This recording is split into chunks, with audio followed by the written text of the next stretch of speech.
আসসালামু আলাইকুম। আজ নিয়ে এসেছি নতুনদের জন্য একটি সহজ রেসিপি, যা গরম ভাতের সাথে খেতে খুবই অসাধারণ।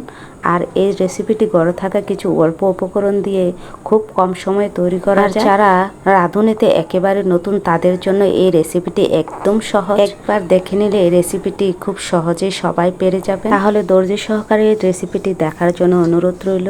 তাহলে দেখে নিই। প্রথমে এখানে লাউর ছোলাগুলো লাউ থেকে আলাদা করে নিয়ে ধুয়ে পরিষ্কার করে নিয়েছি। আর এখানে কুচি কুচি করে কেটে নিতে হবে, যে আমি দাওয়ার সাহায্যে কেটে নিয়েছি। আপনারা যেভাবে পারেন সেভাবে নেবেন। আর এখানে আলু কিছু নিয়েছি ধুয়ে পরিষ্কার করে, এগুলো কুচি কুচি করে কেটে একদম ছোটো ছোটো করে নিয়েছি। আপনারা যে হিসেবে দিতে চান সেই হিসেবে নেবেন।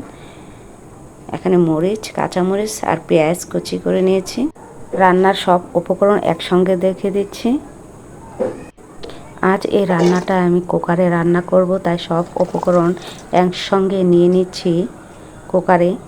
এখানে পেঁয়াজ কুচি, মরিচ কুচিও দিয়ে দিলাম, আলু, লাউর খোসা, এখানে আদা রসুন জিরা পেস্ট, হলুদ ও মরিচ গুঁড়া দিয়ে সরিষার তেল দিয়ে দিচ্ছি।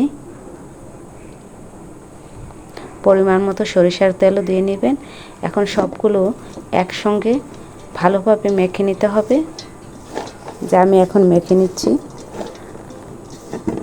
এই রান্নাটা একবার যদি নতুনরা দেখে নেন খুবই সহজ, আর এর রান্নাটা খুবই অসাধারণ হয় রান্নার পর। এখানে পরিমাণ মতো লবণটাও দিয়ে দিতে হবে। চাই যদি কম হয় পরও দেখে নিয়ে দিতে পারবেন, কোনো সমস্যা নাই। কিন্তু আমার আন্দাজ আছে সেই অনুযায়ী আমি দিয়ে দিলাম। আমার অবশ্যই আর লাগবে না, যদি লাগে দিয়ে দিবেন। আর রান্নাটা খুবই সহজ কিন্তু হয় খুবই মজা। এখন হাতটা ধুয়ে, মশলা বাটিটা ধুয়ে একটু পরিমাণ মতো পানি দিয়ে দিলাম। এই তো বসিয়ে দিলাম। দেখুন মশলাটা কষানো হয়ে গেছে। এখন নেড়ে চেড়ে পরিমাণ মতো আর একটু পানি দিয়ে দিতে হবে ভালোভাবে রান্না হওয়ার জন্য। আর ওপর দিয়ে এখানে চিংড়ি মাছগুলো আমি দিয়ে দিলাম।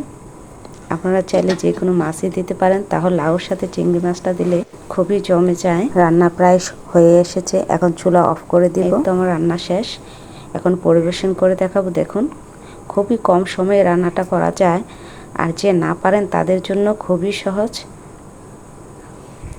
পারবেন না এমন কোনো ভাষা আর থাকবেন না, খুবই পারবেন আর খুবই ভালো লাগবে। একবার হলো ট্রাই করবেন।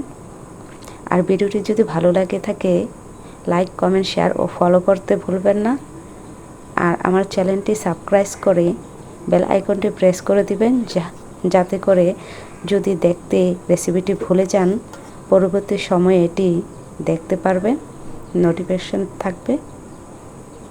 তো দেখুন খুবই লোভনীয় খাবার, খুবই মজার, এতটাই অসাধারণ যে কি বলবো। যদি ট্রাই না করেন তাহলে বুঝতেই পারবেন না। একবার হলো ট্রাই করবেন। আর ধৈর্য সহকারে ভিডিওটা দেখার জন্য অসংখ্য ধন্যবাদ।